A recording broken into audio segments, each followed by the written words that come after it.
Então, vocês provavelmente vão escutar alguns ruídos no fundo, no meio do vídeo, mas é porque simplesmente é impossível encontrar um dia silencioso aqui onde eu moro. Eu tô há quase uma semana tentando encontrar um dia que seja silêncio, mas sempre tem um filho da puta escutando música alta, então foi mal. Espero que isso não atrapalhe a experiência do vídeo, então curte aí, beleza?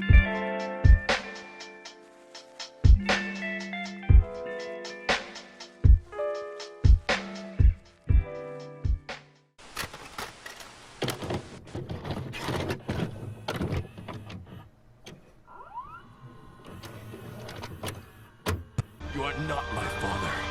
I am not a disgrace. I am vengeance. I am the night. I am Batman! Pra quem não sabe, eu sou muito aficionado por quadrinho e livro. Tipo, muito mesmo. Se bobear, eu curto tanto que quase 70% do meu salário vai pra comprar quadrinho e livro. Eu acho que todos os 250 bilhões de dólares que o Jeff Bezos juntou na fortuna dele, saiu do salário desse assistente de professor barra secretário barra roteirista aqui. O que quer dizer que se eu quisesse eu poderia ser o dono da Amazon se eu guardasse todo esse dinheiro que eu tô gastando com besteira. Em uma dessas minhas compras mensais na Amazon, eu me vi com um carrinho com mais de 100 produtos esperando para ser comprados em uma página de compra aberta na versão definitiva do Cavaleiro das Trevas 1 e 2, lançada pela editora Panini, custando 122 sementes de mostarda, um fusca vermelho, 5 galinhas e 2 litros de açaí, porque tava caro pra caralho mesmo. Então, eu realmente fiquei muito tentado em comprar essa oitava maravilha do mundo. Mas na hora que eu ia clicar pra colocar essa delícia no carrinho, eu tive um mini vislumbre de sobriedade que me lembrou que eu já tenho esse garotão aqui. Que é exatamente a parte 1, só que da edição do Batman Noir, que é essa coleção da Panini, onde todos os quadrinhos são preto e branco. E eu realmente gostei dela, então eu comprei, até porque estava bem mais barata do que a outra coleção que eu citei anteriormente. E depois de toda essa enrolação, eu posso finalmente ir direto ao ponto e falar especificamente do assunto do vídeo que eu vim tratar aqui. Aposto que qualquer um fã de quadrinhos ou super-heróis que já tenha assistido vídeo de canais com essa temática já deve ter escutado o nome Frank Miller, mesmo que uma vez. E talvez você não tenha dado tanta importância para esse nome. Mas tudo bem, ele não é muito importante não. Ele não fez nada além do Sin City, Ronin, uma saga inteira do Demolidor, a queda de Murdock, a Elektra, 300, Batman 1 e, é claro, o Batman Cavaleiro das Trevas.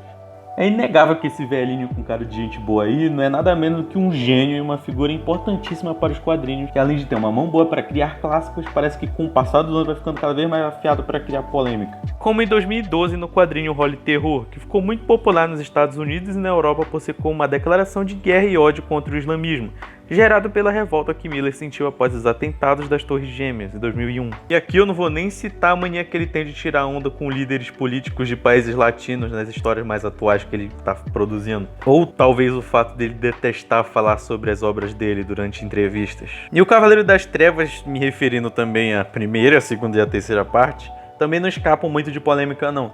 Até porque os traços usados por ele durante a segunda e a terceira parte também não agradaram muito o público na época. E muito menos hoje, coisa que ele acerta em cheio na primeira parte da obra do Cruzado Encapuzado. O design rústico, quase quadrado e enorme que o Miller escolheu para o Bruce nos transmite a sensação clara de que esse Batman mais velho e cansado de bater em bandido não pode mais contar tanto assim com a agilidade dele e preferiu adotar uma abordagem muito mais agressiva e violenta. Existem páginas que são todas picotadas em pequenos quadros e sequências que são simplesmente deliciosas de ficar admirando, cara. Meu Deus, incrível. Eu podia ficar aqui horas babando o ovo para esse quadrinho. Mas, na verdade, é o que eu vou fazer aqui. Então, se tu não gosta disso, foi mal. Mas eu vou fazer uma análise um pouco detalhada. Sei lá, vou fazer o meu melhor aqui, desculpa.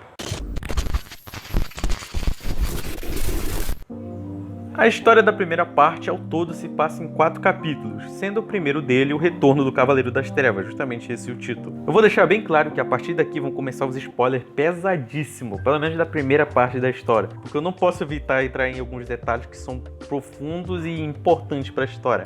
Então, se tu não quer receber spoiler, foi mal, então melhor ir assistir outro canal. Lá vai a gente perder mais visualização, que a gente já não tem. Seja o cara encapuzado, com carro engraçado e com barriguinha que manda o espaço da hora, que foi apresentado na série de 66, ou as tentativas frustradas de revitalizar o personagem nas histórias dos anos 70, cerca de 3 ou 4 gerações acompanhavam os quadrinhos do Morcegão durante a época dos anos 80, onde o personagem já estava começando a ser representado da forma mais dark e obscura que o público está acostumado hoje em dia. Mas nada durante essa época se aproximou do que o Miller tinha feito ao nos apresentar um Batman não só mais traumatizado, sombrio, como também completamente quebrado. O Cavaleiro das Trevas é sim um final para o começo apresentado em Batman Ano 1. Aquele Batman mais novo, sabe? Daquele quadrinho lá, popular, que tem até um desenho. Então, aquele Batman lá é esse Batman do Frank Miller aqui. E esses dois Batmans não necessariamente são os mesmos Batmans das histórias normais do Batman que a gente tá acostumado a ver. Eu falei muito Batman nessa frase. Talvez eu até faça um vídeo sobre o Ano 1 no futuro, mas ninguém sabe. Talvez eu faça. Não sei se esse vídeo aqui vai ficar popular, então bora ver. Aqui, o principal foco desse primeiro capítulo é nos apresentar essa Gotham sem o Batman, que o próprio Bruce descreve como uma cidade que entregou os pontos e está se acabando como o resto do mundo. Nada mais dark do que isso para nos lembrar de que o que vem por aí não é só mais uma historinha onde o morcegão vai resolver todos os problemas no final. Ou será que é? Caraca, se liga no barulho da cadeira. Então, eu voltei, já faz, sei lá, umas 2 semanas que eu gravei a primeira parte do vídeo. E eu simplesmente parei porque eu tenho um probleminha com procrastinação, então foi mal. Eu sei que eu já me desculpei no começo do vídeo, mas provavelmente vocês vão estar escutando uns grilos cantando no fundo. E não tem muito o que fazer, porque tá de noite e é o único horário que eu tenho de silêncio pra gravar. Então, desculpa de novo. Agora, deixando as desculpinhas de lado, continua aí, sem problema nenhum. O Bruce velho, em uma das caminhadas após visitar o comissário Gordon, que não sei como tá vivo ainda, começa a pensar sozinho e dá uma contextualização do que tá acontecendo na vida dele depois que ele abandonou o manto de morcego, há 10 anos atrás. O Wayne então se lembra de que Gordon sempre diz que ele precisa de uma mulher. E, bem, se tu conhece minimamente as aventuras do morcego nos quadrinhos ou filmes, deve saber que mulher nunca foi realmente um problema pra ele. Depois de ter essa lembrança, o Bruce começa a refletir e contar pra nós, os leitores, eu acho, ou ele tá só pensando sozinho, e começa a falar que dentro dele tem uma voz, alguma coisa que chama ele. Em uma parte da história ele se refere a essa voz como uma sensação que de dia é muito mais fraca, mas quando chega de noite, a cidade chama por ele. E a gente que não é bobo nem nada sabe muito bem por quem a cidade tá chamando, né? Pra quem não conhece, eu duvido muito, em 2000, cerca de 14 anos depois do lançamento do primeiro capítulo do Cavaleiro das Trevas, então, tecnicamente as duas histórias não têm relação, mas eu vou fazer essa relação aqui porque eu posso. Foi lançado um quadrinho chamado Batman Ego, que ficou muito mais popular agora por ser a principal base do novo filme do Morcegão que vai lançar aí. Então, por que eu tô fazendo esse paralelo meio maluco entre as duas histórias? É porque a base da história do Batman Ego é que o Bruce e o Batman são duas entidades completamente diferentes. E por causa disso, as duas entidades passam a história toda discutindo sobre o que uma pode e a outra não pode fazer. E a história basicamente termina com as duas entidades terminando em um acordo onde o Bruce vai poder fazer o que quiser, sendo playboy milionário quando for de dia, mas quando chegar de noite, quando o morcego for necessário, ele vai poder fazer o que quiser e dar o demônio que ele merece. Voltando ao Cavaleiro das Trevas, Gotham tá passando pela pior onda de calor da última década. O que tá fazendo as pessoas cometerem mais crimes? Então, realmente parece uma desculpinha barata pra justificar o fato de que nego do nada começou a enfiar canivete em velha e começar a desviver garota de programa no táxi e ameaçar abusar de tomboys aleatórios na rua. Mas eu temo que o Sr. Frank Miller tenha sido bem sagaz nessa justificativa, já que em 2013 foi realizado um estudo pela Universidade de Berkeley e de Princeton que comprovou a relação do aumento da temperatura com o aumento da criminalidade. De acordo com o pesquisador Solomon Hsiang, sei lá, não sei como pronunciar, desculpa, o calor provoca reações mais violentas, além de facilitar o manifesto de conflitos. Então, figurativamente e literalmente, essa é a Gotham sem o Batman. Uma cidade quente e fedorenta onde os jovens chacinam uma família inteira apenas por diversão, sem saber que quanto mais quente uma onda de calor fica, maior vai ser a tempestade quando a frente fria chegar.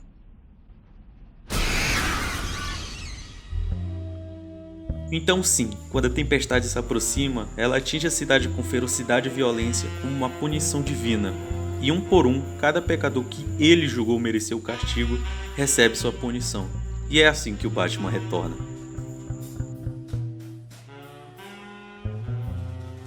em sua alma, você sabe que não pode escapar de mim, porque eu sou a sua alma, diz uma voz no interior do Bruce velho. E eu não preciso nem dizer que essa frase parece se encaixar perfeitamente com o personagem da história que eu citei anteriormente, o Ego, que é a representação do Batman no subconsciente do Bruce. A gente ainda tem uns quadros da voz provocando ele, como já dizia o clássico meme de 2016. Bale tá saindo da jaula o monstro. Aqui eu não quis entrar realmente muito em detalhes de como o Bruce volta a ser o Batman, até porque eu fico muito emocionado toda vez que eu me lembro que ele tirou aquele bigode brabíssimo. Imagina um Batman de bigode, malandro. Todo mundo ia botar moral. Mas na real, eu não quis entrar em muito detalhe porque, por mais que eu esteja dando muito spoiler aqui, eu realmente quero que tu tenha a experiência enquanto tu lê a história, tá ligado? Então não perde essa oportunidade. É óbvio que com o retorno do morcegão ele ia precisar de um vilão à altura pra meter a porrada, né? Talvez um vilão tão perturbado quanto ele. Talvez esse cara aí... Não, ele é muito esquisito. Na cena que precede a reestreia do morcegão, a gente tem uma breve apresentação de um dos principais vilões desse primeiro capítulo, Bartolomeu Walper, um psiquiatra que tem como função da trama fazer o papel daqueles especialistas em quadrinhos que se acham muito inteligentes, por virem com aquela velha teoria que pinta o Batman como principal culpado pelas ações dos vilões de Gotham, principalmente por não dar logo um fim nele, já que ele mesmo trabalha à margem da lei, ou deixando que eles voltassem às ruas, tipo, só prendendo, sei lá. Em resumo, o Walper, durante toda a participação dele na história, costuma pintar o morcegão como tão maluco quanto os vilões que ele tem, chegando até a dizer que o Batman utiliza os vilões dele pra satisfazer os desejos egocêntricos. E olha que eu vou te dizer que, pelo ponto de vista psicológico, isso faz todo sentido. De acordo com a análise de uma estudante de psicologia chamada Sandra Lowe, da faculdade de St. Leo University, o nosso morcegão tem um problema muito claro e complicado que se chama TEPT, também conhecido popularmente como estresse pós-traumático, um transtorno que é caracterizado pela dificuldade extrema em conseguir se recuperar depois de passar por um momento muito assustador. E, bem, ver os seus pais morrerem de uma forma fria e aleatória durante a infância não me parece um momento tão family friendly assim. Esse transtorno é caracterizado por sofrer gatilhos sempre que tem memórias desse acontecimento, algo que se vê bastante nas primeiras páginas da história, além de vermos traços de outros distúrbios sofridos por Bruce, como depressão, transtorno de personalidade esquiva, desordem de estresse e tendências autodestrutivas. É, parceiro, a gente é fã de um maluco bem maluco mesmo. Então, se o Dr. Walper tá certo em caracterizar o Batman como problemático, torna ele um vilão na minha concepção, além de soltar vilões achando que eles estão curados apenas com tratamento. Então, eu particularmente considero ele assim justamente por ele cumprir um papel muito perigoso na mídia, que é inocentar assassinos perturbados e criminalizar o morcegão como um fascista. E, bom, acho que todo mundo já escutou essa palavra antes. O termo fascista passou a ser mal utilizado aqui no Brasil desde que o arauto da sabedoria divina, que é o nosso presidente da república, ainda era apenas um mama-tetas do dinheiro público, como a vasta maioria dos minions que ficam esquentando cadeira durante o ano inteiro no Planalto do Planalto. Mas então, o que é um fascista? Resumindo, pra isso acabar não virando um vídeo político chato pra caralho. Tô brincando, aprendam sobre política, pô. Um fascista é alguém partidário ou que simpatiza com o fascismo. Valeu, Google. Agora eu vou ter que explicar o que é fascismo. Em resumo, o fascismo é uma ideologia política de extrema direita caracterizada pelo poder ditatorial, repressão da oposição por via da força e forte arregimentação da sociedade e da economia. Alguns estudiosos acreditam que o tal Estado deva ser comandado por um líder forte, como um ditador ou um governo militarista, constituído por membros do partido fascista, capaz de forjar uma unidade nacional e manter a ordem e estabilidade social. Quando o Dr. Bartolomeu chama o Batman de fascista, ele está se referindo principalmente às duas primeiras características desse modelo de indivíduo. Tirando algumas situações dos quadrinhos onde o Batman recebeu o cargo de prefeito de Gotham, é comum a gente ver ele tendo total liberdade para fazer o que ele quiser, geralmente assumindo o papel tanto de juiz quanto de carrasco quando acha necessário, mesmo que isso signifique agir fora da lei, usando algumas vezes até equipamento de caráter militar, e isso é muito mais visível no próprio Arkham Knight.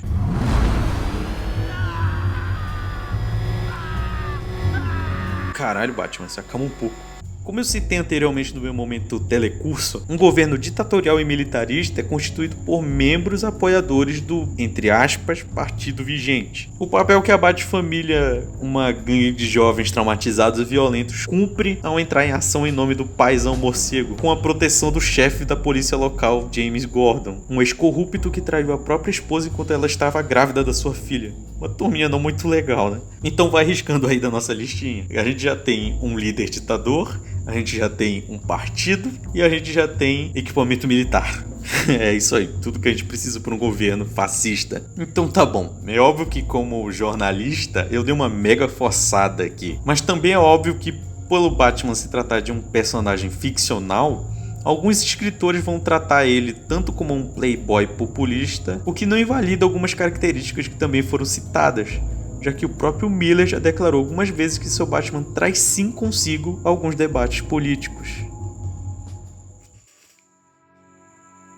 Nesse primeiro capítulo, o único dos vilões clássicos que fazem sua aparição é o próprio Harvey Dent, o antigo Duas Caras. Particularmente eu adoro essa escolha de vilão. O Miller poderia queimar a largada e apresentar logo um coringão para atazanar a vida do morcego, ou colocar um vilão de terceira categoria que absolutamente ninguém conhece.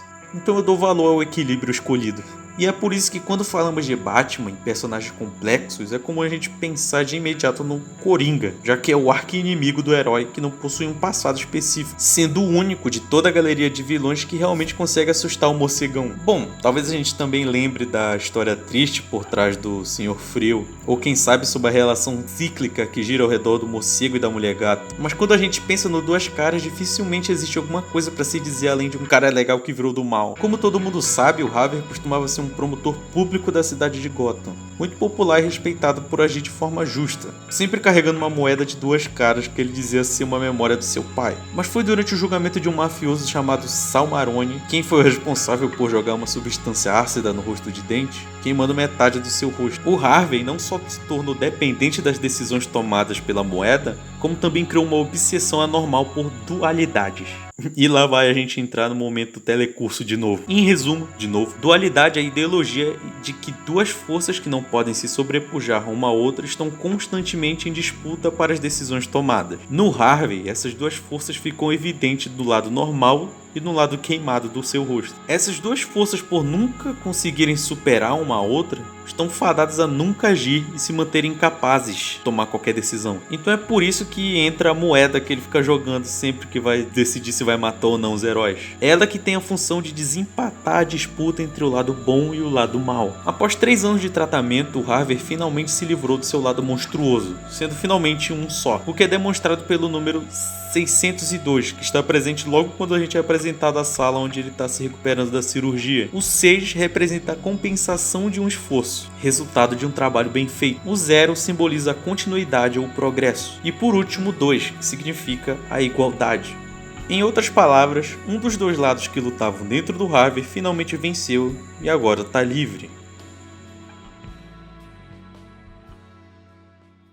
Nesse primeiro capítulo inteiro, tanto o Bruce quanto o Harvey estão passando por um sério momento de conflito interno sobre quem eles realmente são e quais são seus papéis nessa nova sociedade que avança cada vez mais rápido. De um lado, o Bruce sabe que ele não está só se fantasiando. Desde aquela fatídica noite no beco do crime, o Bruce Wayne é apenas um nome, uma persona adotada por uma besta furiosa em busca de vingança e de consolo, escondendo sua verdadeira identidade, que é o morcego. Do outro lado, um homem justo que teve tudo tirado de si e que a partir desse ponto teve que aprender a viver lutando constantemente contra seus instintos demoníacos de sadismo, mas que ao finalmente ser iluminado pela razão, acaba descobrindo que esse lado justo e heróico nunca existiu. Desde sempre, o único que realmente existiu foi o Duas Caras. No momento final em que esses dois seres se encontram finalmente, o Harvey, desesperado, desaba, se recusando a aceitar que agora precisa assumir a responsabilidade de conviver apenas com seu verdadeiro eu, implorando para que o Bruce o confirme de que os dois lados estão iguais. E, bem, de fato estavam. Bruce também percebe que mesmo depois de todos esses anos sem usar o traje do morcego, se enchendo com vinhos caros, arriscando sua vida propositalmente em eventos radicais que não condizem com a sua idade e basicamente implorando para ser assaltado apenas para satisfazer seus instintos de quando era jovem, mesmo fazendo tudo isso, não há como fugir de quem você é de verdade. E ao olhar para Dent, tudo que ele vê é um reflexo de si mesmo. Eu tenho que admitir que eu adoro como essa página é montada, para realmente fazer parecer que os dois são iguais e que estão passando pela mesma coisa. Enfim. Vou comer a tia do Batman. Agora mesmo eu vou lá.